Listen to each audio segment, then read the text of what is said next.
Gue masih inget banget malam itu. Malam minggu yang harusnya romantis, malah jadi pengalaman paling horor seumur hidup gue. Gue lagi jalan bareng pacar gue, Cika, nyusurin jalan setapak di pinggir sawah yang katanya sih tembus ke warung kopi hits di desa sebelah. Cika yang maksa lewat situ, katanya biar cepat. Gue sih awalnya males, karena dari dulu gue udah sering denger cerita serem tentang jalur itu. Tapi namanya juga cowok, masa ia mau kelihatan penakut? Langit malam itu gelap banget. Bulan cuma nongol setengah, dan bintang pun pelit buat muncul. Cuma suara jangkrik, dan sesekali angin yang bikin bulu kuduk berdiri. Cika jalan di depan, megang tangan gue erat banget. Tapi bukan karena romantis, lebih ke takut juga kali ya. Sayang, jangan bercanda ya kalau tiba-tiba kamu ngagetin, kata dia tiba-tiba. Gue nengok. Ngagetin apaan? Dia ngelirik gue sambil nyengir kecut. Tadi aku ngerasa kayak ada yang ngikutin kita dari tadi. Gue langsung berhenti. Nafas gue mulai berat. Bukan karena lari, tapi karena hawa aneh itu makin kerasa. Udara sekitar jadi dingin banget, padahal siangnya panasnya minta ampun. Dan, waktu gue noleh ke belakang, ada sosok putih ngeloncat pelan-pelan dari jarak 5 meter. Cik, jangan panik. Tapi gue lihat pocong barusan, bisik gue sambil nahan gemeter.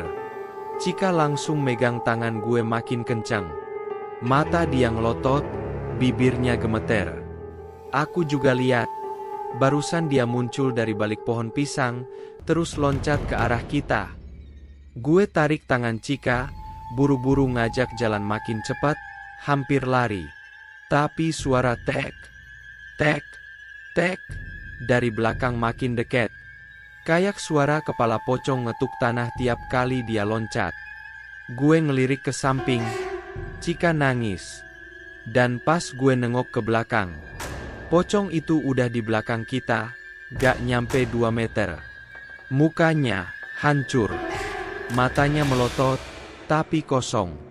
Dan dari mulutnya keluar suara, "Ikut gue." Gue nyaris ngompol, sumpah. Pas pocong itu ngeluarin suara, "Ikut gue." Napas gue langsung sesak. Kepala kayak dipukul keras dari dalam. Itu suara bukan kayak manusia. Serak, dalam, dan kayak ada gema dari tempat yang gak seharusnya ada. Cika langsung narik gue sambil jerit kecil, "Lari, sayang." Dan kita lari. Tapi, jalannya masih jalan setapak kecil, kanan kiri sawah gelap gulita. Gue bisa ngerasain tanah becek nempel di sepatu, dan sesekali licin banget. Tapi kita gak bisa berhenti. Suara loncatan pocong itu makin jelas, tek, tek, tek. Gue sempet nekat noleh sekali lagi. Dan sumpah ya, itu pocong loncat lebih cepat dari kita lari. Dia kayak gak capek, kayak punya tujuan jelas, ngikutin kita. Mata kosongnya mantengin gue terus. Dan kalau gue gak salah lihat, mulutnya mulai nyeringai. Iya, nyeringai, padahal bibirnya kayak udah kering dan sobek-sobek. Cika mulai terisak, "Sayang, kenapa dia ngikutin kita? Kenapa?" Gue juga gak tahu. Tapi dalam hati gue mikir, apa kita ngelanggar sesuatu? Atau mungkin, ada yang gak sengaja kita lewatin? Dan waktu itu, kita akhirnya sampai ke pohon besar yang sering disebut warga sekitar sebagai pohon janda gantung. Di situ, Cika tiba-tiba berhenti. Gue kaget setengah mati. "Kenapa berhenti?" Cika tunjuk ke tanah. Di bawah pohon itu, ada batu nisan kecil, tertutup lumut. Dan di depannya, ada bunga melati segar. Gue merinding. Siapa yang naruh bunga malam-malam begini? Sebelum sempat mikir lebih jauh, terdengar suara tangisan pelan dari belakang pohon. Bukan tangisan manusia biasa, tapi kayak suara cewek yang sesenggukan sambil cekikikan.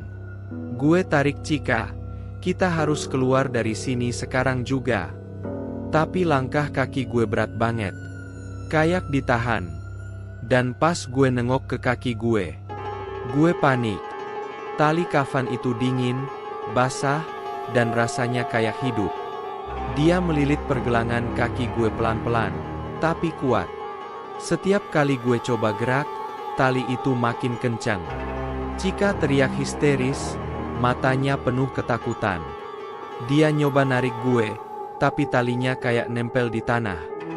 Gue bisa ngerasain ada tarikan dari bawah, kayak ada yang pengen nyeret gue masuk ke tanah.